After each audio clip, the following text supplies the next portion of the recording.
Estas mujeres han pasado toda su vida viviendo entre lujos. Entrenadas desde su nacimiento en el arte del placer, no saben nada del mundo más allá de la corte del rey. Pero dos de estas mujeres están a punto de sufrir una espantosa muerte. El nombre del ejecutor es uno que muchos pueden haber escuchado: Sun Tzu. Guerrero, filósofo y creador del arte de la guerra. Este antiguo texto contiene las claves para la victoria en la guerra y en la vida. Ahora, las tácticas y estrategias del arte de la guerra son reveladas en detalles gráficos para ayudar a resolver un misterio militar. ¿Fueron los resultados de las grandes batallas de Estados Unidos predichos hace 200 años? ¿Acaso el arte de la guerra profetizó el destino final de los nazis? ¿Predijo cómo el norte ganaría la guerra civil? ¿Y predijo por qué Estados Unidos sería derrotado en Vietnam? Entendamos el arte de la guerra y prevaleceremos. Ignorémoslo y lucharemos en la oscuridad.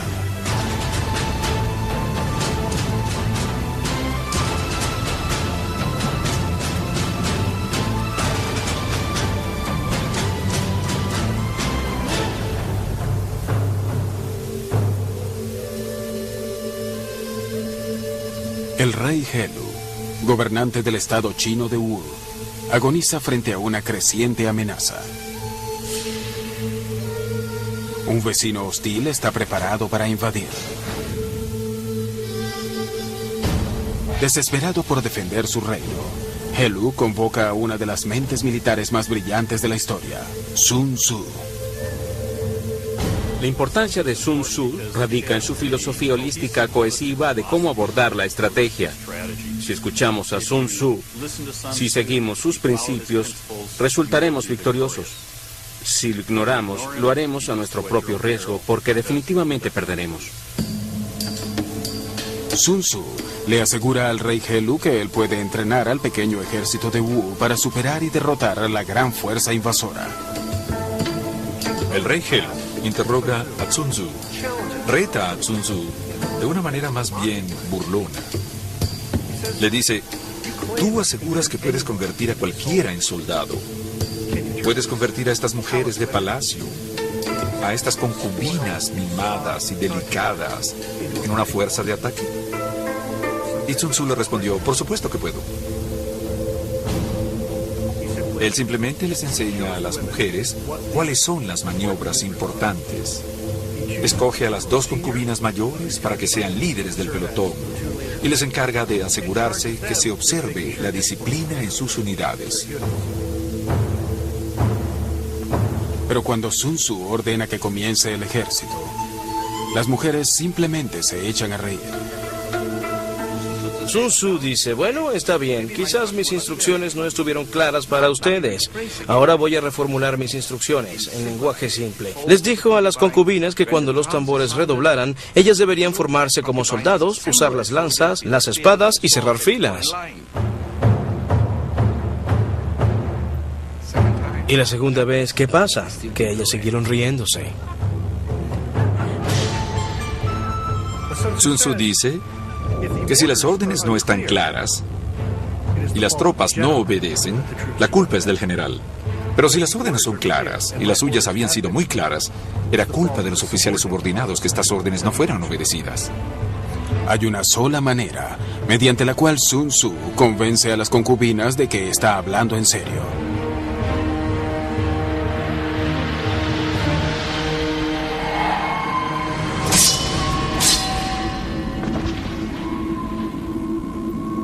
Para Sun Tzu, la guerra es un asunto de vida o muerte.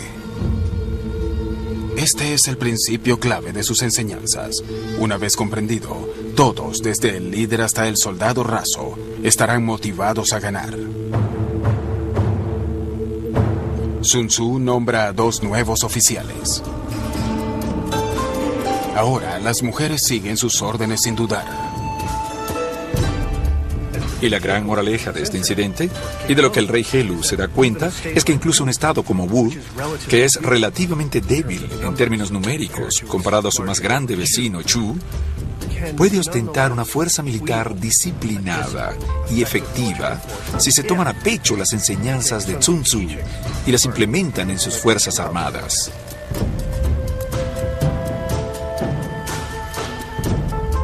Pese a que estas mujeres nunca irán a batalla, Sun Tzu ha demostrado su punto.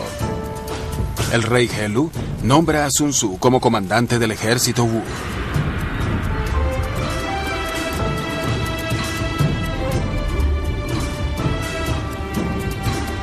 Sun Tzu ahora debe honrar su promesa de entrenar una fuerza de 30.000 hombres para luchar contra un ejército 10 veces mayor. Las estrategias y las tácticas que él usa vienen de los inicios de su obra maestra, El arte de la guerra. Sun Tzu escribe El arte de la guerra alrededor del 500 a.C. El libro está escrito verticalmente en listones de bambú, cada uno de la longitud de un palillo chino. Cada listón contiene de 15 a 25 caracteres chinos. Estos listones luego fueron laboriosamente cosidos entre sí. Dentro de los 13 capítulos del arte de la guerra, yacen los secretos del éxito. Si entiendes el arte de la guerra y sus principios, puedes predecir el resultado de las guerras o batallas. El arte de la guerra está lleno de muchos conceptos importantes, pero hay 3 principios claves que destacan y unifican la filosofía de Sun Tzu. Sun Tzu dice: conoce a tu enemigo y conócete a ti mismo, y en 100 batallas nunca estarás en peligro. En el arte de la guerra, el entendimiento de tu oponente es crucial para la victoria. Sun Tzu dice: ganar 100 batallas no es lo máximo de tus destrezas. Someter al enemigo sin luchar lo es. Las batallas cuestan vidas y dinero. Sun Tzu aprecia al general que pueda superar a su oponente con la inteligencia más que con la fuerza. Sun Tzu dice: evita lo que es fuerte, ataca lo que es débil. A lo largo de la historia, los ejércitos pelean cuerpo a cuerpo en el campo de batalla para demostrar su fuerza y su valor.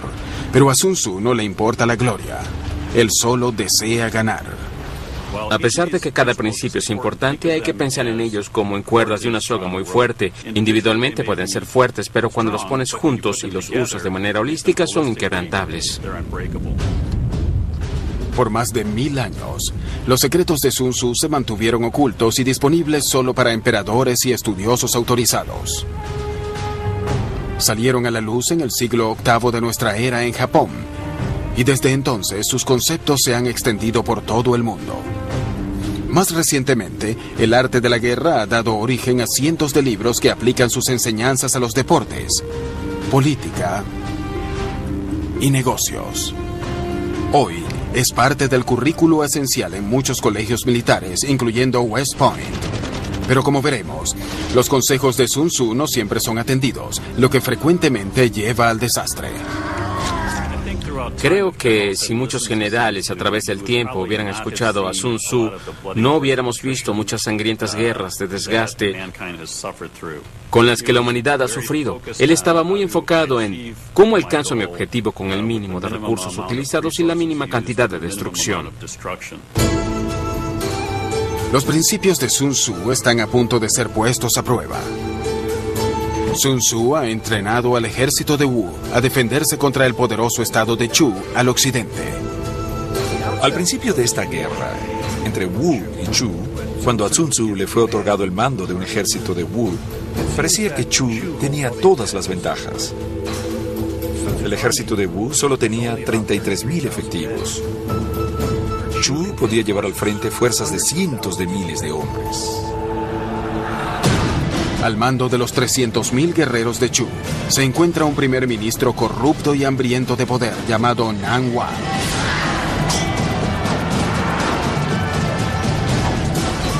Nan Wang había dejado una estela de destrucción a través de la campiña china. Superado numéricamente por casi 10-1, Sun Tzu podía preparar sus defensas y esperar el ataque de Chu. Pero siendo Sun Tzu, hace lo inesperado. invade Chu.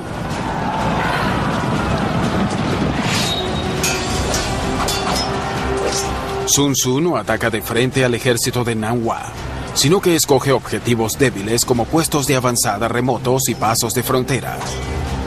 Hubiera sido poco inteligente por parte de Sun Tzu intentar buscar una contienda divisoria en una etapa tan temprana de la guerra, atacando directamente al ejército de Chu. Simplemente no contaba con gente suficiente para hacerlo.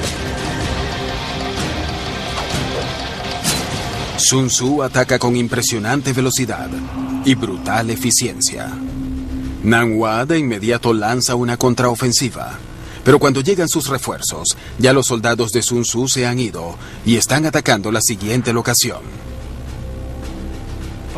Al tener al ejército de Chu moviendo constantemente sus fuerzas de un lado a otro en la frontera, Sun Tzu frustra a los líderes y se hace una mejor idea de la manera como le gusta pelear al ejército de Chu.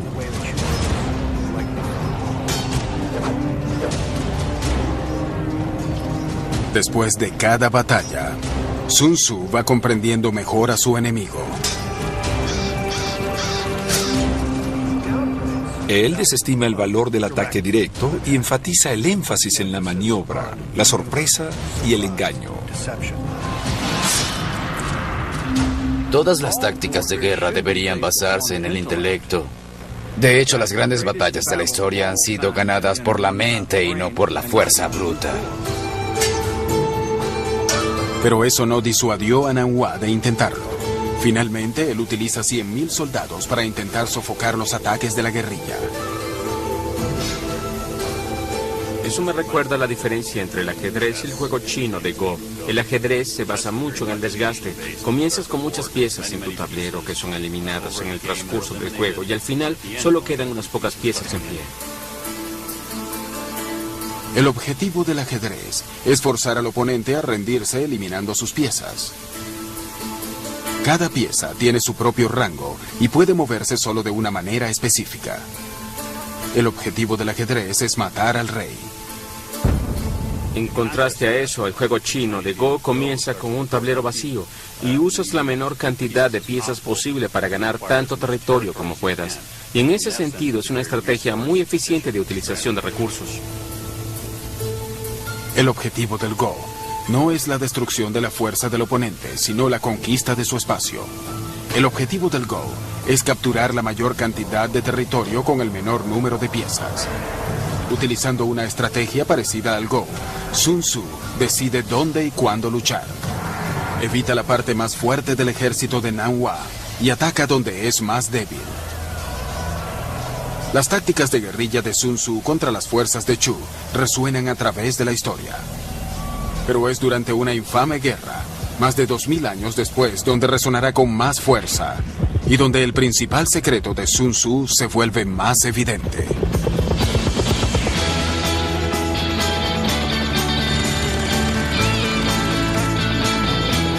A mediados de la década de los 60, la más grande superpotencia del mundo lucha contra los comunistas norvietnamitas en un país más pequeño que el estado de Montana. El general William Westmoreland, un inflexible oficial de combate de la Segunda Guerra Mundial, ve el campo de batalla como un tablero de ajedrez, en la que los ejércitos dan la pelea de frente. Pero a diferencia del ajedrez, Vietnam no tenía un objetivo claro para que Westmoreland atacara.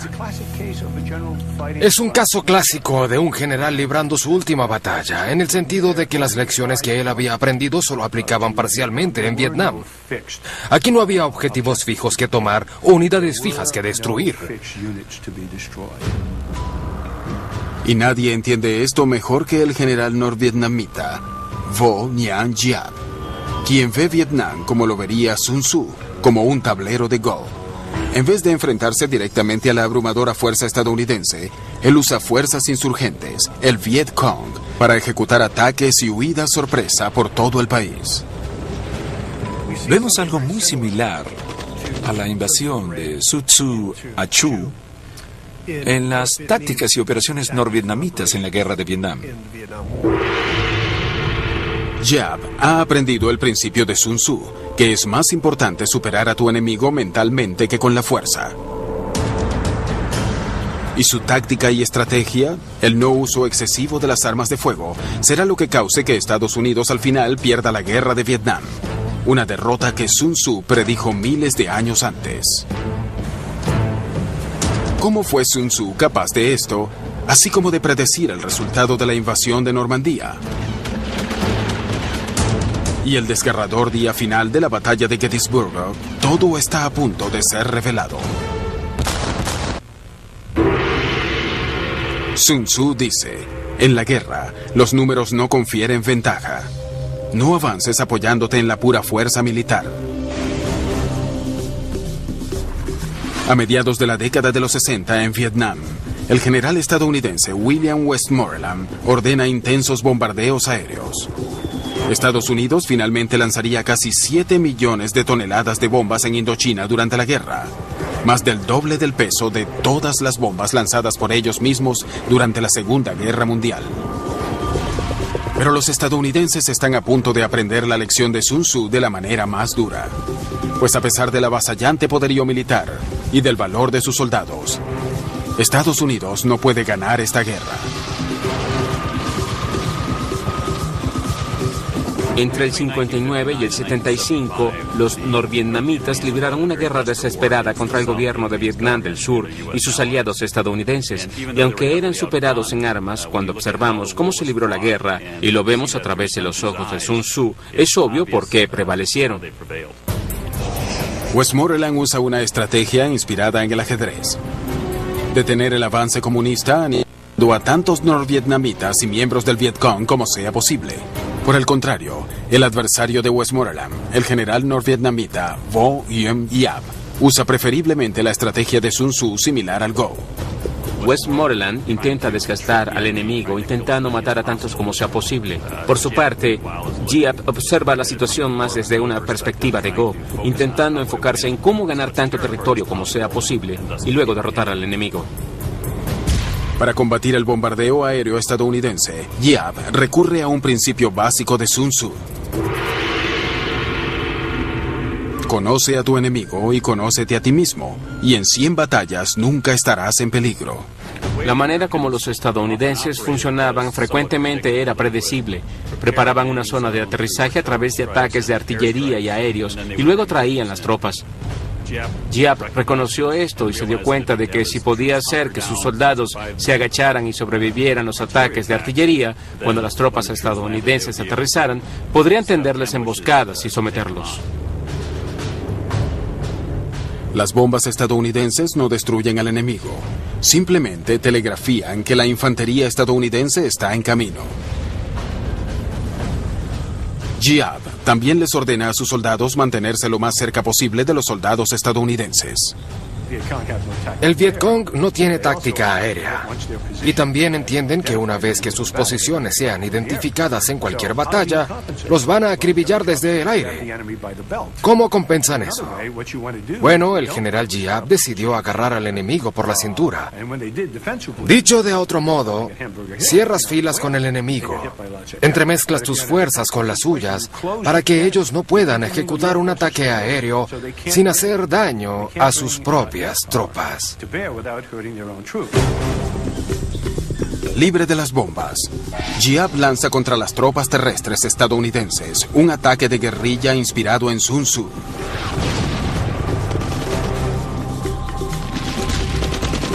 Tiende emboscadas, trampas con granadas de mano y recurre a francotiradores. Lo que Giap comienza a aplicar son ataques de desgaste contra los estadounidenses.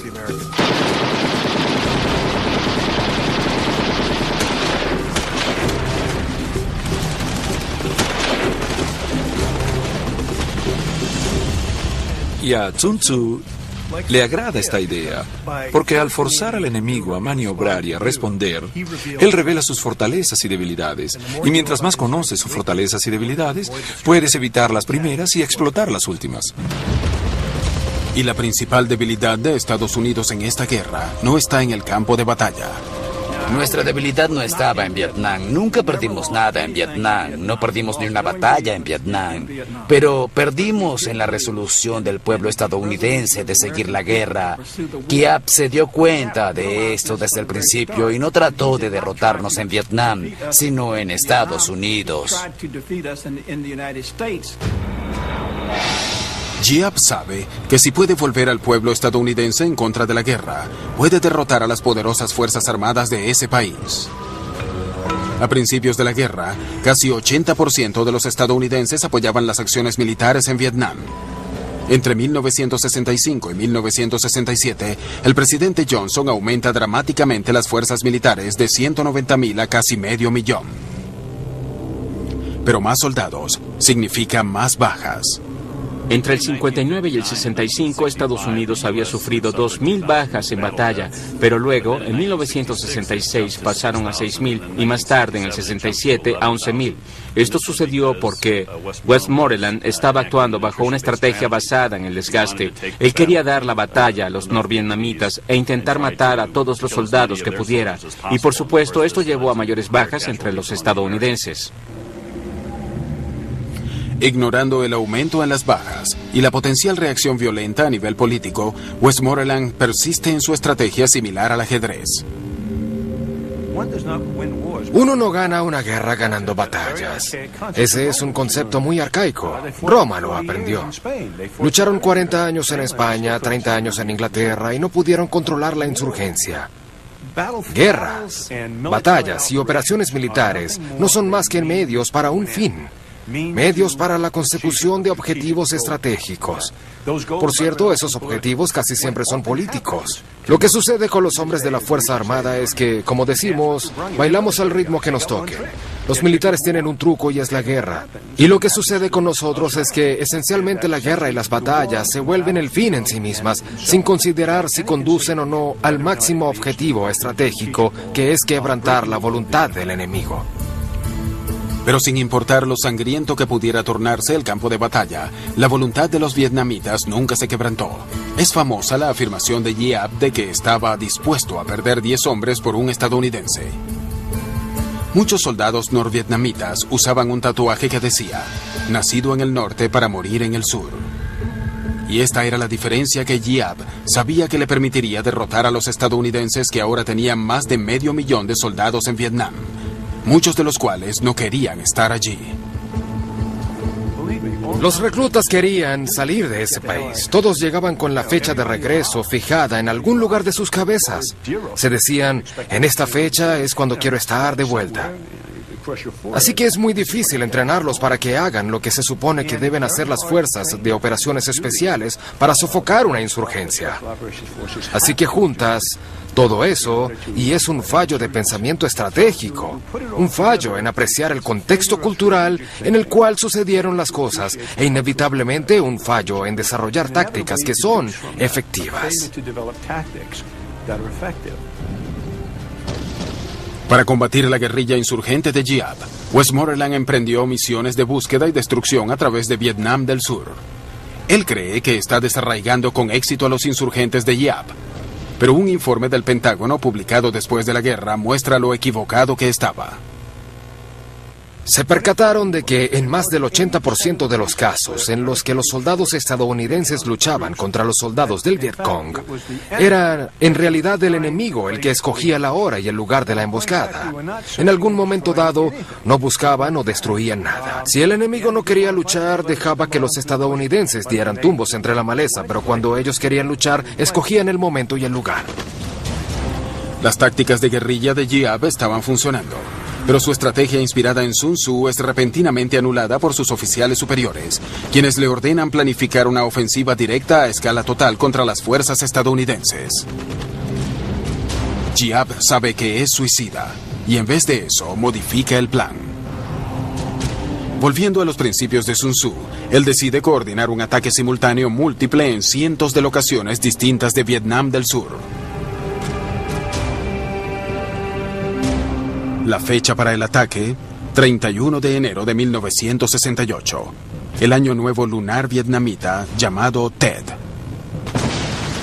Giap tiene menos de 9 meses para planificar esta ofensiva, una estrategia inspirada en Sun Tzu que resultará ser un punto crucial en la guerra.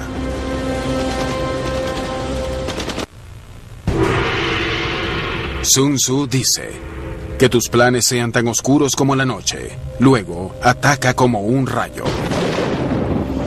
Durante la guerra de Vietnam, el general norvietnamita Pho Nguyen Giap prepara su ofensiva de Tet en el más absoluto secreto. Y al igual que el maestro Sun Tzu, Giap deposita su fe en sus espías. Sun Tzu les otorga gran importancia a los espías y de hecho dedica todo un capítulo a los diferentes tipos de espías y cómo pueden ser utilizados. Sun Tzu se hubiera sentido impresionado con la red de espías del general Giap en Vietnam del Sur. Giap entendió que el acertado conocimiento del enemigo vale 10 divisiones, y lo que sucedió es que él literalmente había creado una red de espionaje que no tenía rival. Es decir, cada cantinero, cada taxista, cada bailarina, cualquiera que estuviera en contacto con los estadounidenses, era una fuente de información para el Vietcong. El hombre que manejaba la línea de taxis fuera del cuartel general estadounidense en Saigón, supuestamente era el jefe de inteligencia del Vietcong. El punto era simplemente escuchar lo que los estadounidenses decían, lo que los soldados les decían a las chicas, las prostitutas, los vendedores de drogas, y recolectar la información permitía predecir el movimiento de las unidades estadounidenses. Y como resultado, y como demostraron los estudios posteriores, no sorprendimos a nadie. Ellos supieron nuestros movimientos casi todo el tiempo. Con información actualizada de su enemigo, Giap avanza con sus planes para la ofensiva Tet. El elemento sorpresa es clave, pero no significa nada si sus hombres no están suficientemente armados. El próximo reto de Giap es encontrar la manera de introducir y esconder miles de armas en Vietnam del Sur. La solución es una estrategia de Sun Tzu, el engaño y el secreto. Giap va bajo tierra. Encontramos un enorme complejo de túneles que se extienden por kilómetros con 3 o 4 niveles de profundidad, donde había hospitales de campaña y almacenes para provisiones. Era allí donde el Vietcong y el ejército norvietnamita iba a descansar. Había licor, chicas, y algunas de ellas se transportaban por debajo de los campamentos estadounidenses. El más largo de estos complejos de túneles se encuentra al norte de Saigón, en Cu Chi. Se extiende desde la frontera con Camboya y tiene más de 120 kilómetros de pasajes interconectados. Construidos por los vietnamitas en los años 40 y 50, los túneles fueron originalmente excavados en la dura arcilla, con simples herramientas de agricultura. En la siguiente década, los túneles se expandieron y se fortificaron, con zigzags y abruptas caídas para resistir el ataque estadounidense. El Vietcong añadió entradas secretas, sistemas de ventilación camuflajeados y puertas falsas. ¿Cómo se lucha dentro de los túneles? Usan lo que llamamos ratas de túnel, que frecuentemente eran chicos de 1,65 m, 1,68 m, delgados, pero tremendamente valientes, para bajar a esos túneles armados solo con una 45 y una linterna. Es decir, aquí la guerra se torna realmente cerrada, sin saber lo que vas a encontrar allá abajo. Giap alentó a decenas de miles de soldados a ir por los túneles a medida que la ofensiva de Tet se iba acercando. Con solo 2 meses antes de Tet, Giap intenta lo que podría ser su más grande engaño. Vietnam anuncia que honrará el tradicional cese al fuego por Tet. Parte de la campaña de engaño es en realidad acordar un cese al fuego por Tet. Esto realmente hizo que los estadounidenses y los survietnamitas se confiaran y pensaran que podían relajar su guardia y enviar soldados a casa, ya que no había conflicto durante las festividades. Ahora, cuando falta poco más de una semana para Tet, Giap lanza un ataque sorpresa en la remota base estadounidense en Khe Sanh. Los infantes de marina estadounidenses combaten las hordas de soldados norvietnamitas que tratan de invadir el extenso complejo. Estados Unidos no está dispuesto a perder Khe Sanh.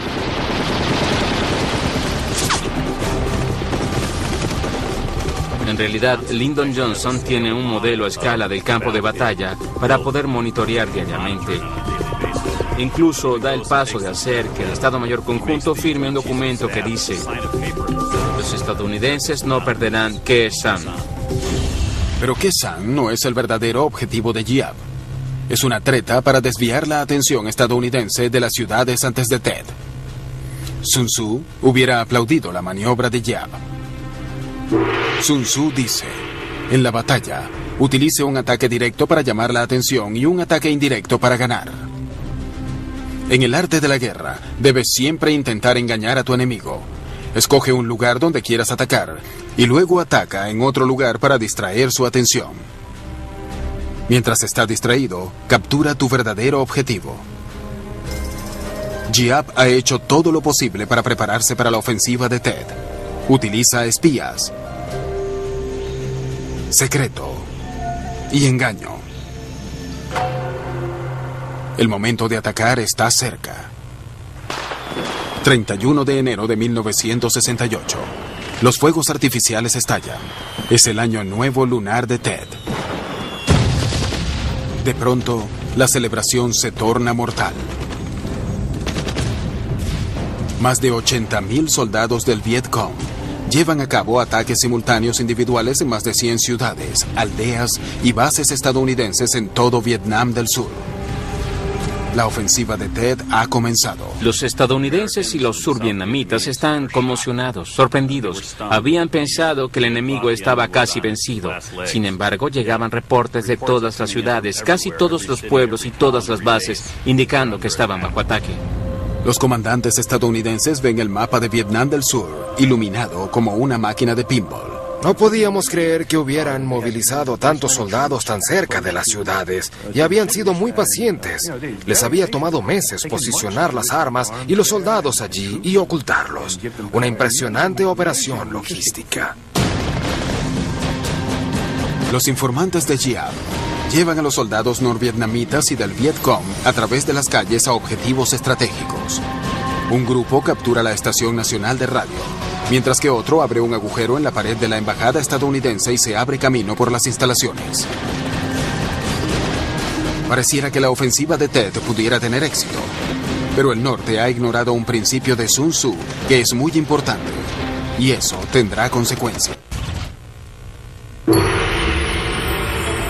Sun Tzu dice, hay 5 factores fundamentales para tener éxito en una guerra: el clima, el terreno, el liderazgo, la doctrina militar y, lo más importante, la influencia moral. Influencia moral significa que un líder debe tener la voluntad de su pueblo de su lado. De otro modo, al final, la guerra será un fracaso.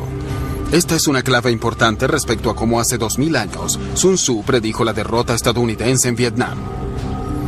Con la ofensiva de Ted en todo su apogeo en 1968, el Vietcong lleva consigo las listas negras y asesina a placer a simpatizantes de Vietnam del Sur. Una de las más brutales masacres tiene lugar en la ciudad de Hue. Ellos masacraron 5,000 personas en Hue, muchos de ellos funcionarios gubernamentales, cuyo único crimen era trabajar para una agencia del gobierno. Y también exterminaron, literalmente, cientos de monjas, cuyo único crimen era ser católicas.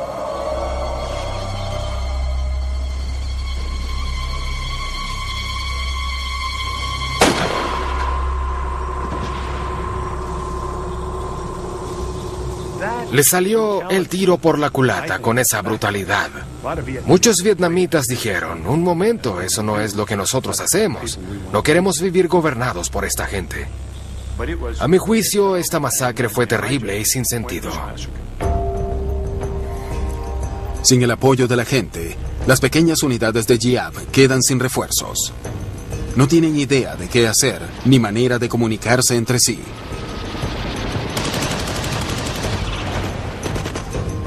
Luego, las fuerzas estadounidenses entran y devastan a los fragmentados soldados norvietnamitas.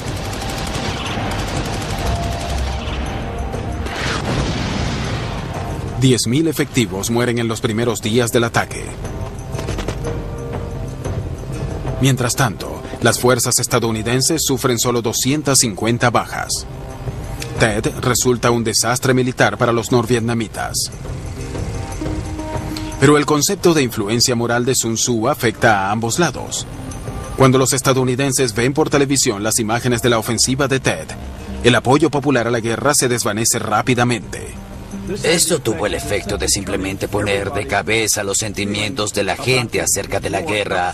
Habíamos pensado que estábamos ganando en Vietnam y luego nos dimos cuenta de que perdíamos, y en ese momento creo que todo cambió en Estados Unidos.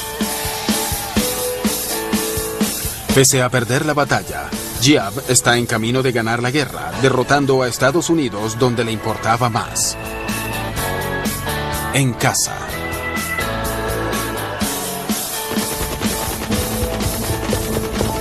Después de Tet, Giap regresa a sus tácticas de guerrilla.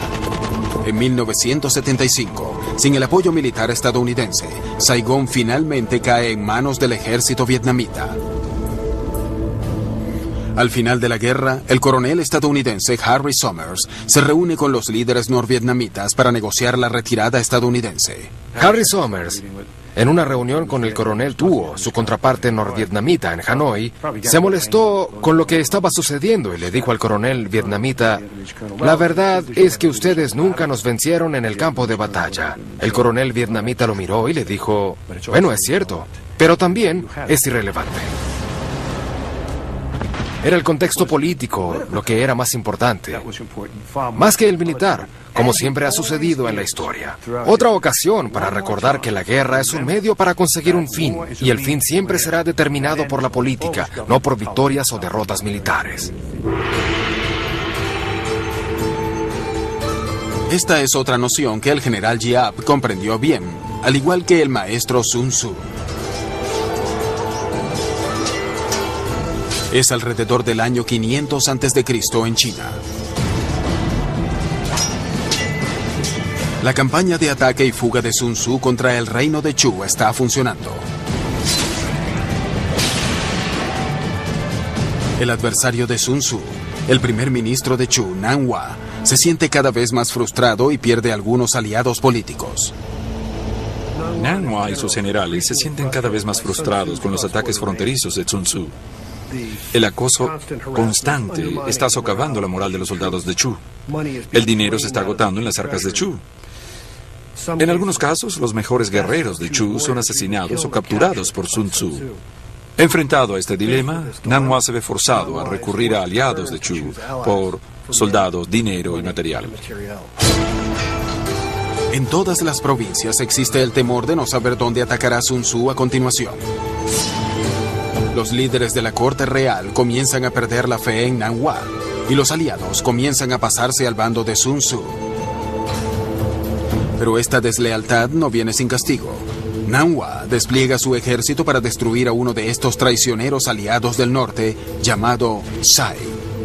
Cuando la capital está a punto de ser atacada, el duque de Sai acude a Sun Tzu por ayuda. Sun Tzu ahora se enfrenta a una situación totalmente desfavorable. Si no hace nada, su aliado será destruido. Si intenta salvarlo, Nan Hua aplastará a su ejército. Pero para Sun Tzu la solución es simple. Lidera una pequeña fuerza hacia Sai, que actúa como carnada para alejar a Nan Hua de la ciudad. Es un principio clave de las enseñanzas de Sun Tzu. Haz que tu enemigo se mueva. Tiéntalo con algo que sepas que va a ir a buscar. La idea es, de algún modo, alcanzar el control o dominación de los movimientos del enemigo mediante tus propias maniobras. Nan Hua inmediatamente detiene su asedio a Sai y moviliza su ejército para interceptar a Sun Tzu. Sun Tzu salva a su aliado sin empuñar una espada. ¿Pero podrá salvarse a sí mismo? Pese a que Sun Tzu ha logrado alejar a Nan Hua de su asedio a Tsai, parece que la maniobra lo ha hecho caer en una trampa. Se ve rodeado por las fuerzas de Nan Hua. Sun Tzu ha llevado a sus hombres a donde no hay posibilidad de retirada. Los ha conducido al matadero. Sun Tzu dice: lleva a un ejército donde enfrente la muerte, donde no haya escape, y no escapará o sentirá temor, pues no hay nada que no pueda lograr. Sun Tzu estudió todos los aspectos de la guerra, incluyendo la psicología de los hombres que se enfrentan a una muerte inminente. Sun Tzu dice que cuando los hombres saben que están en una situación mortal, se transforman. De la noche a la mañana se convierten en guerreros temerarios y luchan con todo lo que tienen para sobrevivir. En esta situación mortal es precisamente donde Sun Tzu quiere a sus soldados. Y es en una situación mortal en la que un gran ejército se encuentra, con el destino del mundo pendiendo de un hilo.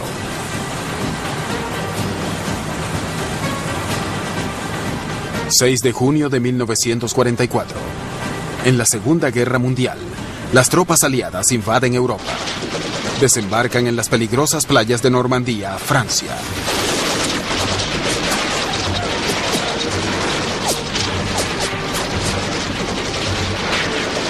Si desembarcan tropas en una playa sin tener cómo retirarse, van a tener que pelear para sobrevivir. Esto se puede ver en el desembarco a Normandía.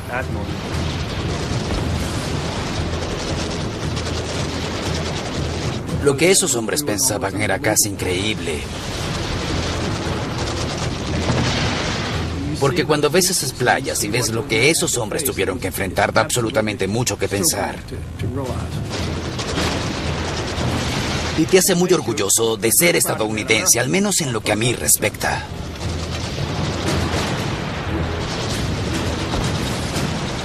¿Cómo sobrevivieron y finalmente derrotaron a los nazis? Está predicho en las páginas del arte de la guerra de Sun Tzu.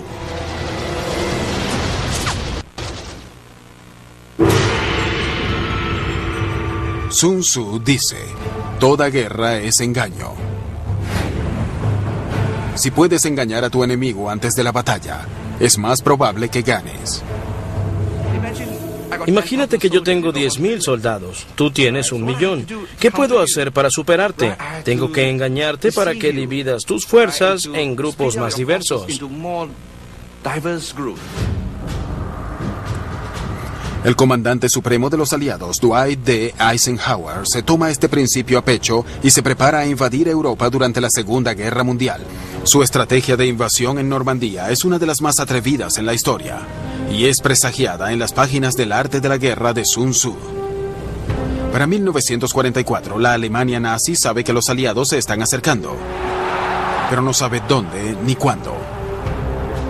Está claro que en algún momento, para poder ganar la Segunda Guerra Mundial, los aliados tendrían que invadir el continente, y la concentración de Inglaterra es el único lugar donde podrían desplegarse. Eso significa que tendrían que desembarcar en algún lugar de la costa francesa. La única pregunta es, ¿dónde? Las únicas 3 locaciones posibles donde los aliados podían desembarcar eran el Paso de Calais, la península de Cherburgo o las playas de Normandía.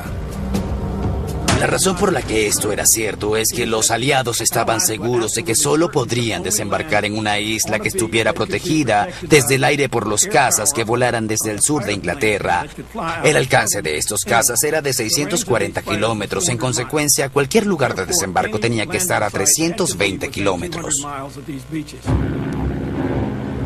Pero incluso con soporte aéreo, los aliados saben que una invasión a Europa por una playa es casi imposible. Para tener éxito deben emplear una estrategia de Go más que una estrategia de ajedrez. Así que en vez de un ataque directo y frontal, los aliados siguen el principio del engaño de Sun Tzu y convencen a los alemanes de que el ataque no ocurrirá en Normandía. De un modo en que Normandía es comparable al Go es en el hecho de que está involucrado el engaño. Cuando juegas Go, das señales mediante tus movimientos de qué parte del territorio intentarás conquistar. Lo que los aliados pudieron hacer con el acertado uso del engaño y con la clara lógica militar fue convencer a los alemanes de que cuando desembarcaran lo harían por el Paso de Calais, cuando en realidad planificaban llegar por Normandía. Se le llamó Operación Fortaleza, y es una de las campañas de engaño más complejas jamás intentadas. Los aliados crearon un falso ejército que parecía listo para atacar en Calais. Usaron tanques, aviones y camiones inflables para engañar una fotografía de reconocimiento de los alemanes. Movían los tanques durante la noche y tenían hombres en patines marcando las huellas, para que de verdad hubiera huellas en la tierra, que pareciera que había un verdadero movimiento de tropas durante la noche. El ejército fantasma necesita ser visto y escuchado, así que el personal del ejército aliado transmite incontables horas de transmisiones falsas acerca de tropas y suministro de abastecimiento. Por una parte, uno pensaría que es un trabajo extraño porque simplemente están enviando transmisiones falsas. Pero por otra parte, es un trabajo muy importante porque si se relajaban o no lo hacían bien, estropearían todo el propósito del plan de engaño. Eisenhower le muestra a los alemanes su ejército falso, pero mantiene su verdadera fuerza en absoluto secreto. Por semanas, la campaña de engaño resulta exitosa. Pero un mes antes del día D, el día de inicio de la invasión a Normandía, los aliados temen que su secreto ha sido descubierto.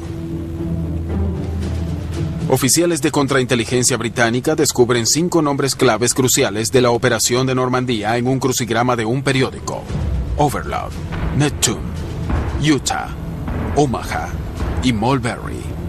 Los agentes británicos rastrean al creador del crucigrama, un maestro de 54 años llamado Leonard Dow. Ellos lo interrogaron y él se indigna mucho y dice: ¿no me está permitido escoger las palabras que quiero para un rompecabezas? Lo presionaron, pero al final del día se dieron cuenta de que el hombre estaba diciendo la verdad y que las palabras habían sido un accidente. Con el miedo detrás de ellos, los aliados ahora debían convencer a los alemanes de la amenaza de invasión a Calais. Recurrieron a uno de los métodos favoritos de Sun Tzu, los espías. Sun Tzu dice: es esencial buscar a los agentes del enemigo que se han convertido en espías en tu contra y sobornarlos para que te sirvan. En el arte de la guerra, los agentes dobles son los espías más importantes. Los agentes dobles comienzan con espías que tu adversario ha enviado a espiarte a ti.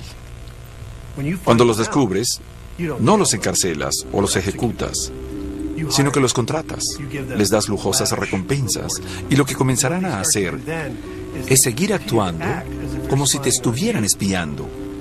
Pero la información que hacen llegar a tu adversario es falsa. Durante la Segunda Guerra Mundial, nadie usa mejor los agentes dobles que los británicos. Su programa es llamado Traición, y uno de sus agentes dobles clave es un contratista naval llamado Alfred Owen. Cuando estalló la guerra, pensaron en él de inmediato y le ofrecieron un trato que se convirtiera en doble agente para nosotros o esencialmente iría a la prisión. Muchos de ellos eran ejecutados. Su nombre clave era Snow. Y cuando los alemanes intentaron infiltrar su primera oleada de espías en septiembre de 1940, los alemanes ubicaron a Snow y le dejaron saber que estos 4 agentes iban a llegar y por supuesto se encontraron con un comité británico de recepción. La operación Traición fue tan exitosa que la inteligencia británica pudo entregar o apresar casi a cualquier espía enviado por los alemanes durante la guerra.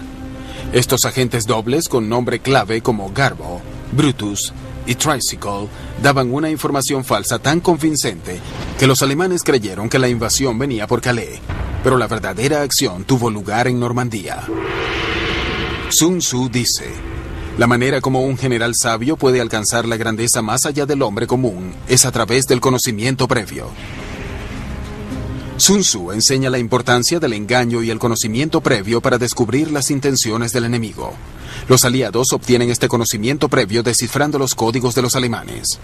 Por años, los alemanes creyeron que su máquina encriptadora llamada Enigma es completamente indescifrable. Puede codificar un mensaje millones de veces. Pero con la ayuda de un matemático polaco, la inteligencia británica hace lo imposible. Pueden decodificar un mensaje alemán en horas. A su sistema de decodificación lo llaman Ultra. A través de Ultra, los aliados saben lo que los alemanes están pensando, cuáles son sus percepciones en el campo de batalla y cuál es su visión de lo que está sucediendo. De este modo pueden alimentar la información de los espías alemanes que refuerza estos falsos conceptos. Sun Tzu hubiera alabado a Ultra por su habilidad de leer la mente del enemigo. El arte de la guerra esencialmente se trata de usar la mente para luchar en una guerra. Esto quiere decir que las batallas son mentales, así que para ganar contra el enemigo debes saber leer su mente. Pero a veces, Saber lo que tu enemigo está pensando crea dilema moral. Según un oficial de la inteligencia británica, el 4 de noviembre de 1940, los británicos decodifican un mensaje alemán sobre un inminente ataque a la ciudad inglesa de Coventry. Si Churchill intenta proteger Coventry, eso podría alertar a los alemanes de que sus mensajes están siendo descifrados. Debió haber sido una posición y una decisión muy difícil de tomar en este caso en particular, porque estaban buscando la victoria aliada a largo plazo, así que esencialmente sacrificó a los ciudadanos de Coventry que se perdieron esa noche. Coventry es devastado desde el aire. La destrucción es tan completa que los alemanes acuñan un nuevo verbo, en inglés Coventrate, que significa la destrucción total de un pueblo. La historia es polémica, porque no hay evidencia fehaciente de que Churchill haya estado advertido del ataque a Coventry. A medida que se acerca el día D, los aliados descubren a través de Ultra y de su red de espionaje que los nazis todavía creen que la invasión será a través de Calais. Aún así, atacar Normandía será difícil, porque los alemanes establecieron defensas en toda la costa. Sun Tzu habría alabado la preparación de los aliados para el desembarco y su maestría en el engaño, pero hubiera condenado seriamente lo que hicieron una vez que llegaron.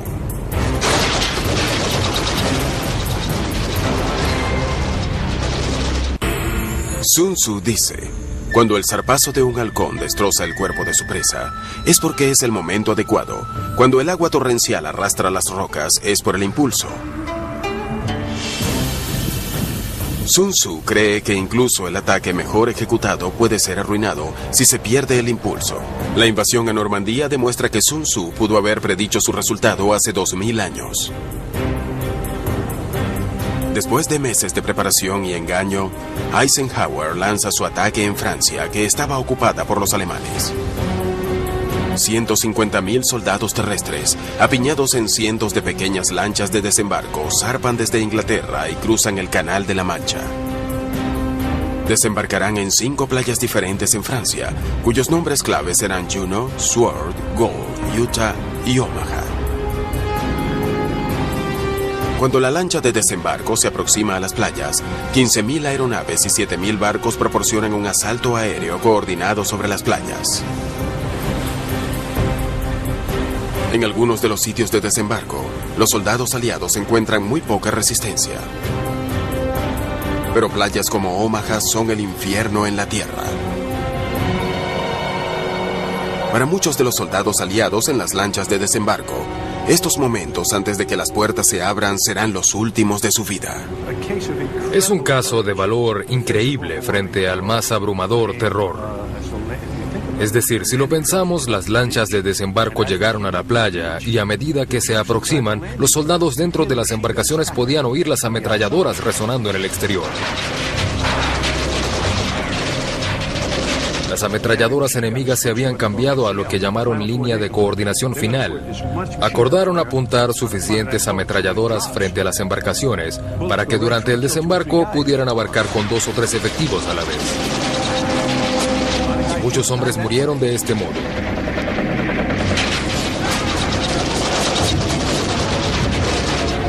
Muchos ni siquiera lograron salir de las lanchas.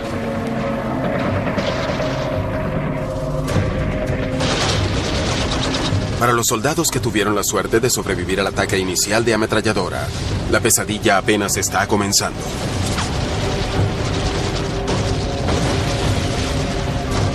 Tienen que atravesar 180 metros de terrenos minados, bajo el peso del equipo mojado. Luego, atravesar otros 80 metros de playas cercadas con alambre de púas. Es la extensión de 3 campos de fútbol de muerte y destrucción, mientras las ametralladoras masacraban a soldados aliados. Si alguna vez tienes la oportunidad de visitar Omaha, cambiará toda tu visión de Estados Unidos. Te hará darte cuenta de todo el heroísmo que fue desplegado por esos hombres en ese lugar. Los aliados sobreviven en este mortal terreno exactamente de la manera como Sun Tzu predice, luchando juntos y nunca dándose por vencidos. Era un horror absoluto, y sin embargo seguían llegando. Y te preguntas por qué la gente haría eso. Y quizás Sun Tzu es bastante educativo en este aspecto. Hay que hacerlo, porque la única alternativa es la muerte. ¿Qué vas a hacer? ¿Darte la vuelta con tu equipo y regresar a Inglaterra? No hay planes de evacuación, a menos que estés herido. No hay modo de que te niegues a desembarcar. Así que, en cierto sentido, cuando sitúas a un grupo de efectivos en la playa, estás siguiendo a Sun Tzu, ya que estás poniendo a un ejército en una situación en la que deben luchar o morir, y dieron la talla luchando, y sobrevivieron. Los aliados también se benefician de otro principio de Sun Tzu, el pobre juicio del líder del enemigo. Sun Tzu dice, es esencial para la victoria que los generales sean abandonados por sus líderes. La estructura de mando de los aliados le da total autoridad al general Eisenhower como comandante supremo de todas las fuerzas del frente occidental.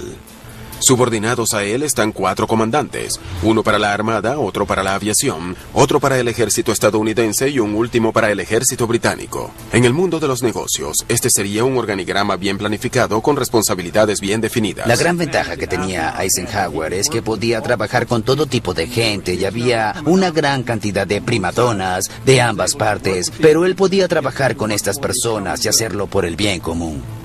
Uno esperaría que un dictador como Hitler tuviera una cadena de mando más eficiente que los aliados. Pero sucede lo contrario. Hitler establece un sistema confuso de superposición de autoridad.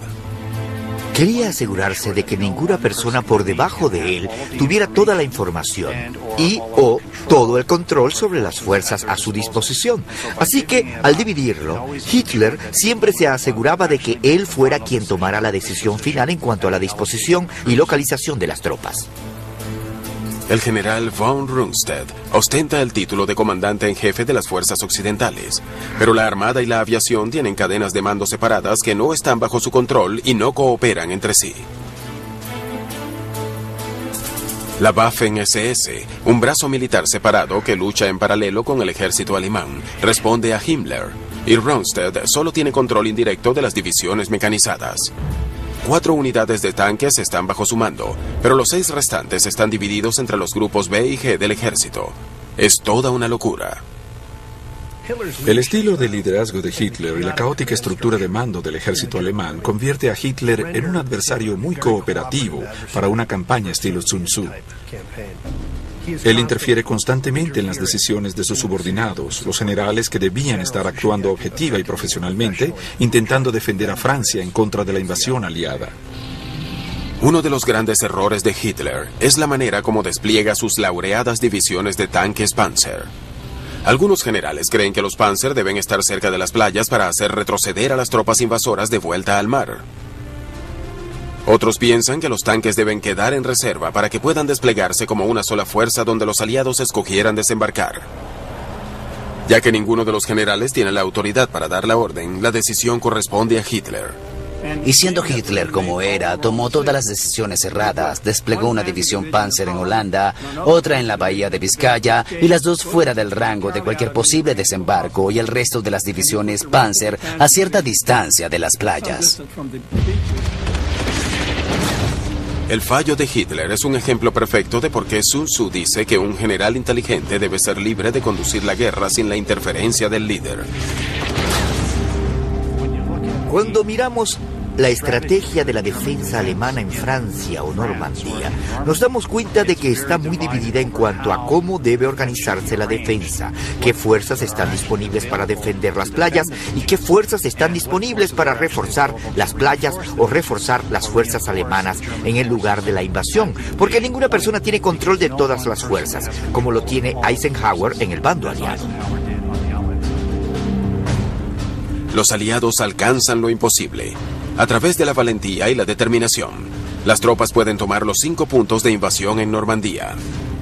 Pese a la compleja planificación que significó la invasión a Normandía, fueron las pequeñas unidades tácticas y los compañeros luchando hombro a hombro lo que provocó el triunfo en las playas, y eso es consistente en la historia. Sun Tzu se habría maravillado con el carácter oportuno y la ejecución de la invasión. Pero pronto los aliados encuentran un nuevo e inesperado enemigo.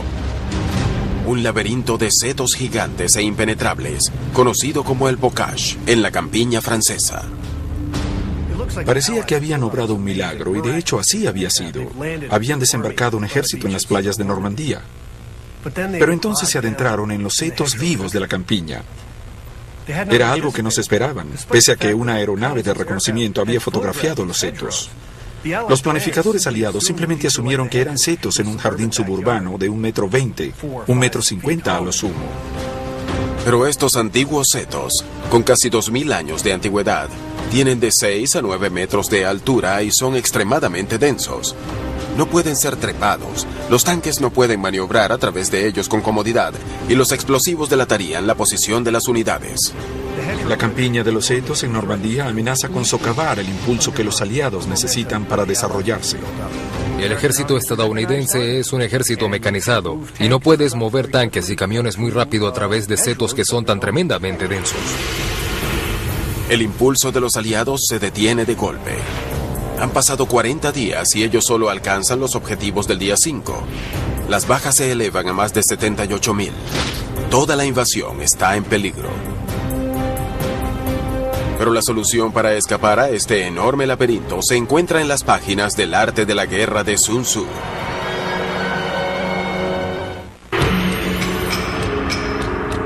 Sun Tzu dice: haz que tu enemigo se prepare en su flanco derecho y se debilitará en su flanco izquierdo. En Normandía, Francia, los aliados estaban siendo detenidos por los setos del bosque. Un terreno perfectamente apto para emboscadas y francotiradores de los alemanes.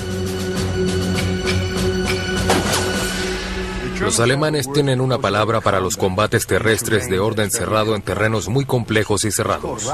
La palabra es Rattenkrieg y literalmente significa la guerra de las ratas. Significa que la guerra se reduce al combate individual, 1 o 2 hombres contra 1 o 2 hombres, debido a que el terreno, en este caso los setos, no te permite maniobrar.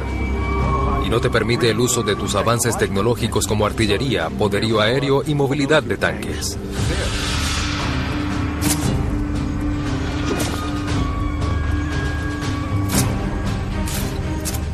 La guerra en los setos fue una guerra terrible. Fue cerrada y personal. Pero quizás lo más mortal en los setos son los Panzer alemanes merodeando en el laberinto.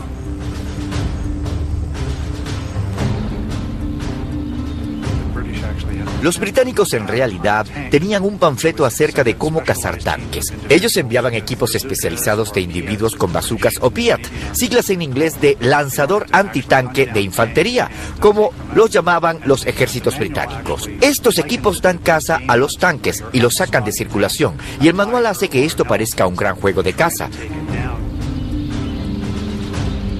Eventualmente, los aliados diseñan una estrategia inspirada en Sun Tzu que los ayudará a liberarse de la carnicería en la campiña del Bocage. El plan es atraer a la ciudad de Caen a la mayor parte de las fuerzas de lucha alemana que están en el Bocage, de modo que quede atrás una fuerza debilitada. Principalmente porque Caen tenía campos aéreos, estaba cerca de París, así que los alemanes estaban seguros de que atacaríamos por Caen. El plan de los aliados comienza con la Operación Goodwood, una devastadora descarga aérea contra la ciudad de Caen. Los alemanes muerden la carnada y alejan del Bocage muchas de sus divisiones Panzer, dejando solo 1,5 divisiones para contener las fuerzas estadounidenses en los setos.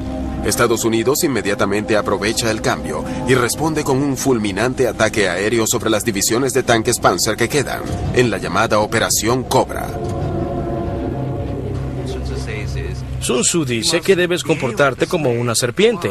¿Por qué? Porque cuando te ataquen en el frente, la retaguardia reforzará el frente. Si atacas por la retaguardia, el frente reforzará ese punto.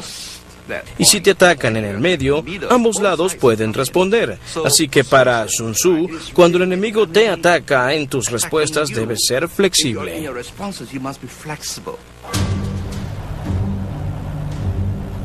Con casi todos los tanques alemanes destruidos, las fuerzas estadounidenses pueden abrir una brecha en las líneas alemanas con artillería, tanques e infantería. Finalmente, después de varias semanas de frustración, los aliados salen del bocage. La desviación estratégica de Woodwood en Caen y el éxito de Cobra en el bocage cambian la ecuación estratégica. El retrasado impulso de los aliados regresa con una venganza. A lo largo de la invasión a Normandía, las invisibles manos de Sun Tzu guían a los aliados a la victoria a través de su uso del engaño, el conocimiento previo y una estructura de mando superior que motiva a todo el ejército a luchar como uno solo.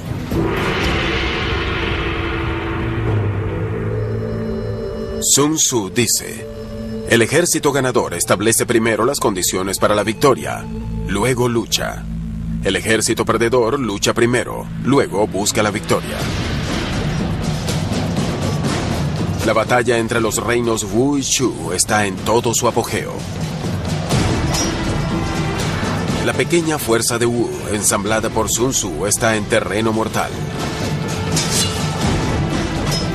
Son rodeados por el ejército del primer ministro de Shu, Nanhua.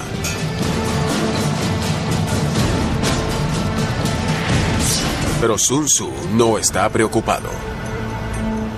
Mientras el ejército de Nanhua ataca, la principal fuerza de Sun Tzu se dirige a Jin, la capital de Shu. Cuando Nanhua se da cuenta de que la principal fuerza de Sun Tzu está abocada al ataque de Jin, tiene una difícil decisión que tomar. Obviamente quiere matar a Sun Tzu. Quiere aniquilar esta fuerza al mando de Sun Tzu, pero a pesar de que no cree que la principal fuerza de Wu sea una gran amenaza a la capital de Shu, teme que el defensor de Jin, otro general, obtenga crédito por defender la capital contra las fuerzas de Wu. Como resultado, se apresura a defender a Jin. Será el error más garrafal de Nanhua en la guerra.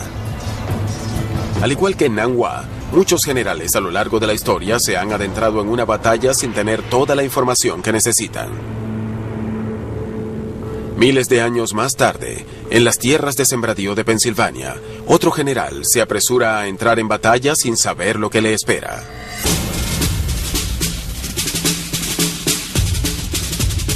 Es el general confederado Robert E. Lee, a quienes algunos consideran como el más grande comandante en la historia estadounidense. Pero en Gettysburgo, Lee no logra prestar atención a la sabiduría de Sun Tzu y paga un precio terrible.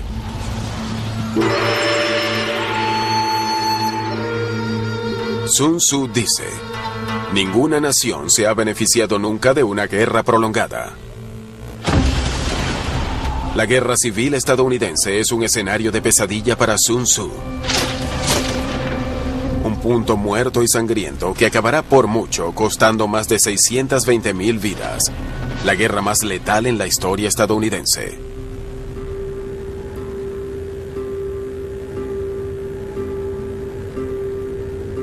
Para 1863 estaba claro para ambos bandos que no sería la guerra corta que todos pensaban que sería. Cuando en la batalla de Manassas las damas y caballeros salieron de Washington en sus carruajes, listos para hacer un picnic y observar lo que pensaron que sería la primera y última batalla de la guerra. Ahora todos sabían que sería una guerra muy larga. La guerra afecta a todos los estadounidenses, a veces de manera inesperada. La guerra civil es testigo de la creación del primer hospital psiquiátrico estadounidense en St. Elizabeth, en Washington, D.C. Todavía hoy está en funcionamiento. La guerra entre el norte y el sur también afectó la manera como los estadounidenses recibían su correo. A un encargado de correos de Cleveland le angustiaba tanto la visión de las ansiosas esposas e hijos haciendo fila frente a la oficina postal, que sustituyó la entrega domiciliaria por primera vez. Sin embargo, la mayoría de las noticias recibidas en casa eran de muertes.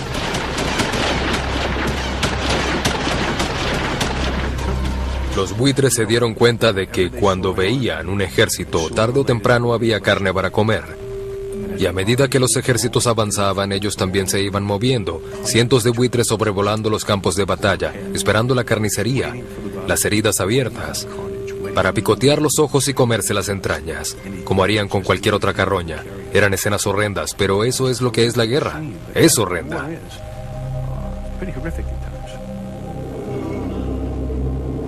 Los hospitales de campaña de la guerra civil son carnicerías humanas con brazos y piernas colocados en montones. 40.000 amputaciones son ejecutadas solo del lado de la Unión. Apenas 24.000 de ellas con anestesia.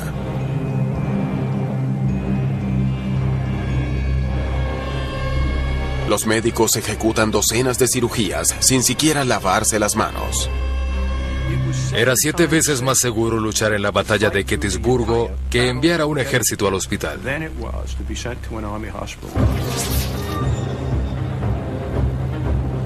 La tasa de mortalidad era de entre 30 y 40%.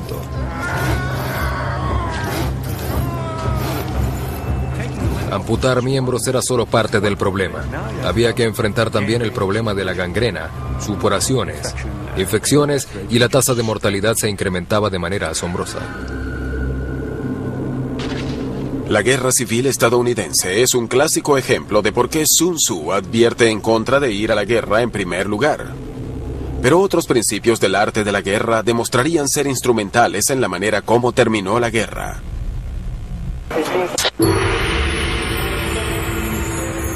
Sun Tzu dice: aquellos diestros en el arte de la guerra atraen al enemigo al campo de batalla, no son atraídos por él.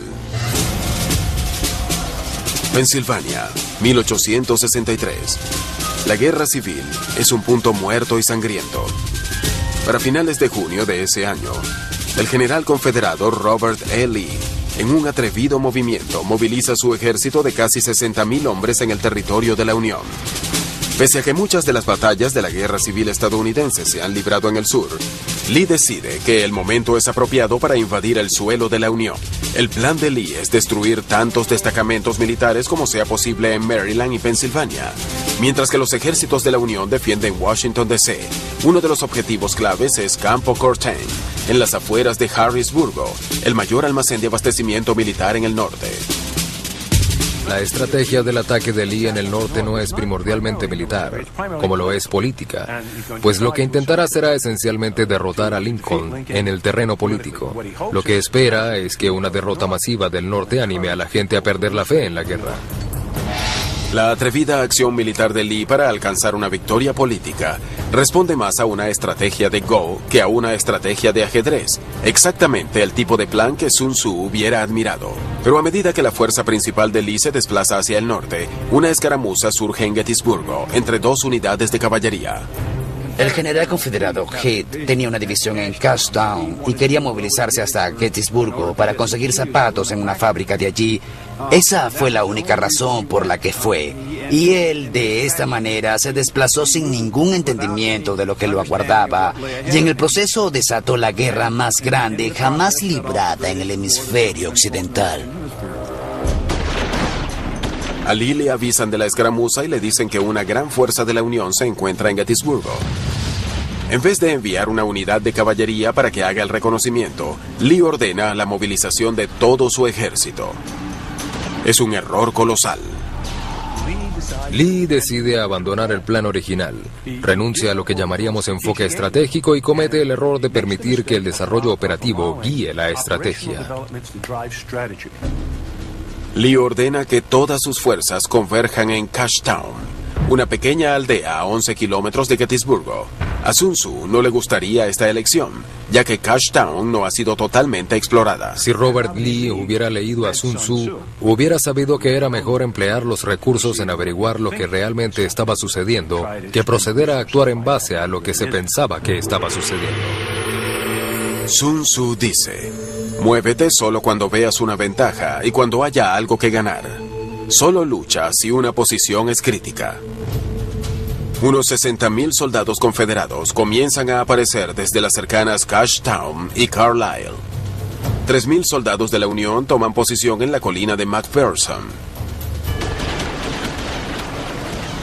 Allí intentarán contener la arremetida de soldados enemigos hasta que llegue la ayuda. Pero las fuerzas de la Unión se encuentran a muchos kilómetros hacia Washington, D.C. Así que los soldados de la Unión se retiran hacia el sureste a las montañas de Cemetery, una cadena montañosa al este del pueblo que tiene la forma de un anzuelo de pescar. Las montañas de Cemetery proporcionan una fuerte ventaja defensiva. El terreno está tan obviamente a favor de la defensa que supongo que casi todos los subtenientes de West Point hubieran elegido ese terreno si hubieran tenido la oportunidad. Cuando el general de la Unión, Hancock, llega, declara que es la mejor posición natural que jamás ha visto. Lee inmediatamente ve el peligro de la posición de la Unión, pero debido a que las tropas de la Unión todavía están rezagadas, él cree que son vulnerables. Lee da una orden al general confederado Ewell, que muchos creen que en realidad no es una orden. Lee le dice, ataca cuando creas que es práctico. No le ordena que ataque. Ewell, nuevo en el campo, no sabía qué demonios estaba sucediendo, así que decide no atacar. Decidió que no era práctico porque sus tropas estaban cansadas, exhaustas, y él quería descansar. Pese a que algunos critican a Ewell por no seguir la orden, las palabras de Sun Tzu harían responsable a Lee. Si nos remontamos a la famosa reunión entre el rey Helu de Wu y Sun Tzu durante el incidente en el Palacio de las Concubinas, Sun Tzu dice en ese momento que si las órdenes no son claras, la culpa es del general. En Gettysburgo vemos a Lee impartiendo órdenes muy poco claras y muy ambiguas a sus subordinados. Los refuerzos de la Unión pronto llegan y fortalecen su posición. Lee ahora se enfrenta con una batalla cuesta arriba que casi seguramente va a perder. Sun Tzu dice, cuando el enemigo ocupa tierras altas, no lo confrontes. Si ataca cuesta abajo, no le hagas oposición. Cuando cae la noche durante el primer día de la batalla de Gettysburgo, Lee se reúne con otro general confederado, James Longstreet, un hombre que aborda la situación desde la perspectiva de Sun Tzu. Longstreet desea que Lee abandone la idea de atacar a la Unión en tierras altas. En vez de eso, quiere marchar al sur, hacia las montañas de Cemetery, y luego al este a Washington, D.C. Longstreet dice, esto forzará al ejército de la Unión a venir hasta las montañas de Cemetery y atacarlos donde estamos. Y si nos atacan, ganaremos. Y eso hubiera sido precisamente lo que Sun Tzu hubiera recomendado. Pero Lee dice que no. Apunta a las montañas de Cemetery y dice, el enemigo está allí, y yo lo atacaré allí. Lee ha abandonado por completo su estrategia de Go y la revierte al ajedrez. Longstreet está sorprendido. Él ve al ejército de la Unión atrincherado en las colinas y sabe que no deben atacarlos. Sun Tzu habría advertido en contra de esto. Hubiera dicho, evalúen la situación, ajusten sus fuerzas y encuentren otra manera de atacar al enemigo. Pero Lee no escucha. El segundo día de Gettysburgo es un infierno en la tierra.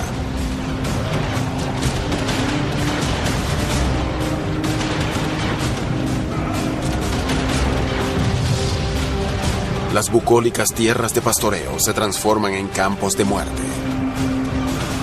Lugares como Plum Run, The Peach Orchard y Little Round Top son testigos de los más violentos combates cuerpo a cuerpo de la guerra. Lo que es terrible del combate cuerpo a cuerpo son los recuerdos. En muchas guerras puedes alar un gatillo y ver un cuerpo caer, pero la mayoría de las veces no es así. Esto es personal. Aquí se trata de bayonetas, cuchillos, culatas, disparos de pistola a la cabeza, en la cara, y es algo que ves. Eso te arranca un pedazo de ti, y es por eso que tienes bajas por causas psiquiátricas. Dios sabe cuántos miembros de ambos bandos recuerdan esas batallas por el resto de sus vidas, asqueados más allá de lo imaginable. En la cima del Little Round Top se encuentra el coronel de la Unión Joshua Chamberlain y el 20º Regimiento de Maine. Ellos han sobrevivido a 3 ataques de los confederados y ya casi no tienen municiones. Entonces viene el cuarto ataque, y Chamberlain ordena usar bayonetas fijas. Todos disparan las últimas 2 rondas que les quedan. Chamberlain se pone de pie y aquí se produce un gran momento en la historia. Él empuña un sable y da la orden que resuena en la historia de la infantería. Síganme, bayonetas al frente, y allá van. Las tropas de la Unión braman colina abajo. Conmocionados con el ataque, los soldados confederados se retiran.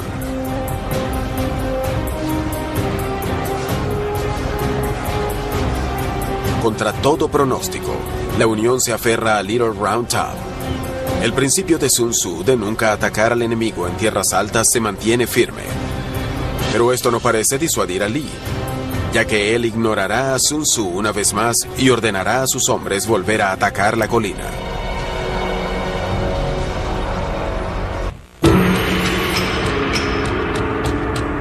Sun Tzu dice: hay algunos ejércitos que no debieran ser combatidos y algunos territorios que no debieran ser disputados.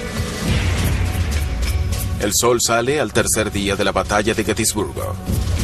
Pese a los miles de cadáveres esparcidos por los campos, el general confederado Robert E. Lee está a punto de ordenar a sus tropas que vuelvan a atacar las tierras altas.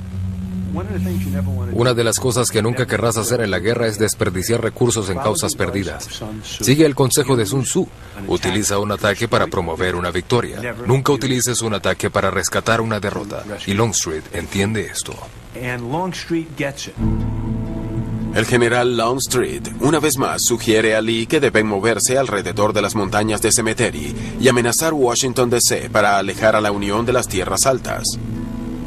Longstreet entiende que los confederados están en una posición terrible. Están en desventaja numérica. No tienen las tierras altas y han sufrido bajas terribles en los últimos 2 días de lucha. Y no hay una verdadera posibilidad de alejar al ejército de la Unión de las tierras altas. Pero Lee siente que sus hombres han sacrificado demasiado para retroceder. Lee da la orden de atacar. La ofensiva de la infantería es liderada por el general de división George Pickett. La historia es que el holandés Longstreet está sentado allí y Pickett dice: general, ¿debo ir? Y Longstreet simplemente bajó la cabeza y desvió la mirada. General, ¿debo ir? Longstreet de nuevo desvió la mirada. Pickett insistió: general, iniciaré el ataque. Longstreet volvió a desviar la mirada. Longstreet nunca dio la orden porque sabía que era suicida.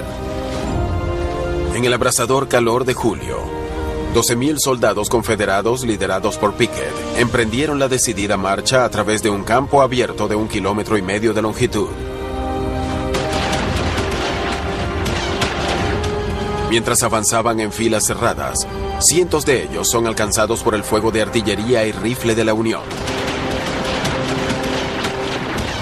No había un lugar donde pudieran esconderse. Casi no había separación entre las fuerzas de la Unión y las fuerzas confederadas, y las fuerzas de la Unión simplemente podían mantenerse detrás de las posiciones reforzadas y atacar a los confederados. De este modo, los confederados no tenían manera de defenderse. Los hombres de Pickett demostraron su valor continuando el ascenso, y hubo una unidad completa de un batallón de Carolina del Sur que marchaba directo al fuego de la unidad de artillería de Rhode Island y fue destruida por el fuego de metralla. Toda la unidad murió instantáneamente.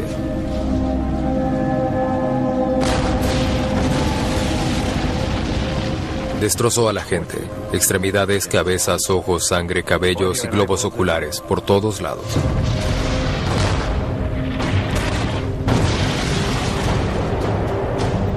De los más de 12,000 soldados confederados que participaron en el ataque, solo 5,000 sobreviven. La batalla de Gettysburgo ha terminado. Sun Tzu se hubiera horrorizado de la trágica pérdida del ataque de Pickett. Sun Tzu siempre creyó en el uso del intelecto más que de la fuerza, y en nunca atacar de frente las fuerzas del enemigo si podía hacerlo de otro modo. En Gettysburgo, Lee no ajusta su estrategia a las situaciones del terreno. Se rehúsa a retirarse aun cuando la situación es claramente desesperada. Lee se quita el sombrero, desmonta y camina por el campo diciendo: es mi culpa, todo es mi culpa. Usted tiene razón, general. Todo es su culpa. Nadie en sus 5 sentidos hubiera ordenado eso. Usted debió haber escuchado a Sun Tzu. Al final, su fracaso en seguir la sabiduría de Sun Tzu es uno de los factores que le cuesta la guerra a los confederados. Sun Tzu dice: cuando las tropas huyen, se insubordinan, colapsan o son vencidas en batalla de forma aplastante, la culpa es del general. En el arte de la guerra, Sun Tzu imagina el papel del general supremo como un hombre que debe ser inteligente y astuto, nunca precipitado o arrogante. Exactamente lo opuesto al adversario de Sun Tzu en la guerra de Wu Yizhu, Nan Hua. Sun Tzu está totalmente en contra del comportamiento impulsivo, precipitado o que haga marchar el ejército más rápido de lo debido para hacerse con la victoria. En la mente de Sun Tzu, la victoria viene del pensamiento profundo, el cálculo detallado y una larga preparación. Pese a que Nan Hua tiene un ejército más grande y poderoso, Sun Tzu demuestra su maestría superando al enemigo en inteligencia. Nan Hua se apresura a ir a su capital, creyendo que Sun Tzu está a punto de invadir.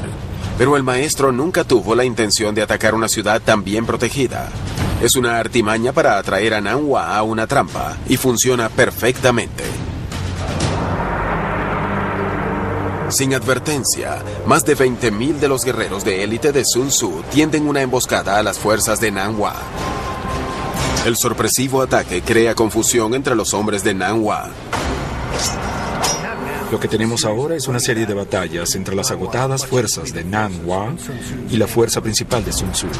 En cada batalla, Nan Hua se debilita más, mientras que Sun Tzu se hace más fuerte y la capital de Chu queda expuesta.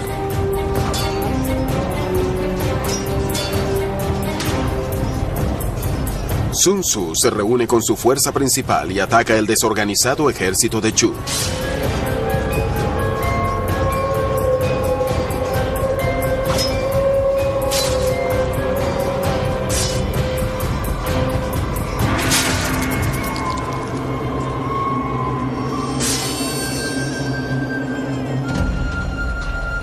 Finalmente, Sun Tzu ha ganado la guerra.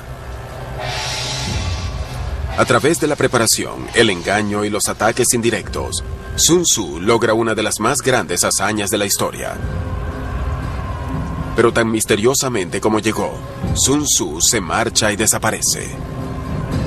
Hay algunas especulaciones acerca de por qué desaparece. Una teoría es que el comportamiento del líder de Wu lo conmocionó y lo desanimó. Cuando el rey de Wu entró a la capital de Chu, se sintió abrumado ante tanta riqueza. Se volvió codicioso. Parecía que Sun Tzu le había proporcionado a este ambicioso y potencialmente corrupto rey un peligroso instrumento, este nuevo ejército que él perfeccionó. También comienza a observar estallidos de luchas internas, y tal vez es el momento en que Sun Tzu se retira de esta vida y comienza a escribir lo que percibe como lecciones del conflicto entre Wu y Chu. La primera línea del arte de la guerra de Sun Tzu es: la guerra es un asunto de importancia vital para el Estado. Es un asunto de vida o muerte, supervivencia o ruina. Sun Tzu sabe que la guerra puede llevar al desastre. A veces, la mejor manera de ganar es no pelear. Y quizás este sea el mayor secreto de Sun Tzu. Las naciones muchas veces se apresuran a ir a la guerra sin detenerse a pensar cuál será el costo total. No solo en dinero, sino en términos de sufrimiento humano, para el ejército y para los civiles y niños del país donde estás luchando. Es una reflexión de Sun Tzu, que antes de ir a la guerra hay que pensarlo bien y preguntarse si las razones por las que se está peleando realmente valen el costo total de la guerra, o si hay otra salida. Como dice Sun Tzu, el enojado puede contentarse de nuevo, pero los muertos no pueden volver a la vida. Sin embargo, algunos historiadores creen que el genio tras el arte de la guerra no fue en realidad ningún Sun Tzu, sino una serie de distintos estrategas. Pese a que su existencia es debatida, su legado es perdurable. Hoy, el arte de la guerra es leído por generales, ejecutivos y entrenadores profesionales y deportivos. Y mientras nos ofrece detalles de las batallas del pasado, podría estarnos preparando para las guerras del futuro. Sun Tzu es extremadamente relevante para nosotros hoy porque las reglas que estableció en el 400 a.C. son las mismas que aplicamos hoy o que deberíamos aplicar en la guerra hoy en día. Las recomendaciones para la guerra indirecta que aprendemos de Sun Tzu son lo que necesitamos para librar guerras actualmente, porque no hay manera de que podamos continuar librando guerras convencionales, porque ningún otro ejército nos atacará de manera convencional. Vamos a tener que usar los métodos indirectos recomendados por Sun Tzu para manejar al enemigo, y mientras más rápido lo aprendamos, será más factible que tengamos éxito en nuestras guerras en el futuro. Sun Tzu nos puede enseñar no solo a conocernos a nosotros mismos, a conocer nuestras fortalezas y debilidades y lo que somos capaces de hacer en el campo de batalla, sino recordarnos constantemente que es muy importante cultivar un entendimiento profundo y fundamental de nuestros adversarios para que podamos alcanzar mejor nuestros objetivos. Es lo que creo que lo convierte en intemporal.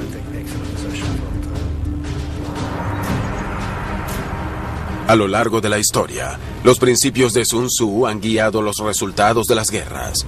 Debemos adoptar su sabiduría o luchar en la oscuridad.